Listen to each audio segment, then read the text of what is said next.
morning and thank you for joining us. Let's start today's technical analysis with the Bitcoin USD pair and recent events during the markets. Greg?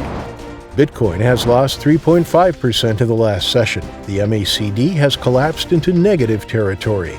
The euro-dollar pair has remained muted in the last session. The highs-lows indicator has moved into the neutral zone. The sterling-dollar pair has gained 0.2% in the last two sessions. Stochastic is giving a neutral signal. The Aussie-dollar pair has stood still in the last session. Stochastic is diminishing into the negative zone. Thank you for sharing with us. Now let's hear from our news department. McDonald's sued former CEO Easterbrook, claiming he covered up and lied about sexual relationships with at least 3 employees.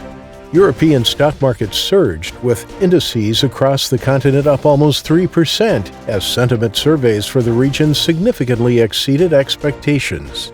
Publicly traded business intelligence firm MicroStrategy purchased 21,000 Bitcoin, effectively pouring all $250 million of its planned inflation hedging funds into the digital currency. Thank you, and now let's go through today's major economic events.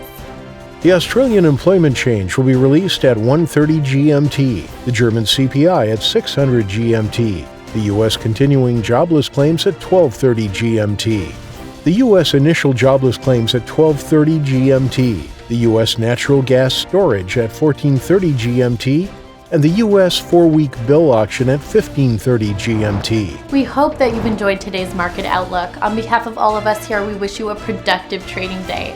Be sure to join our next review for the latest news and events from the financial markets.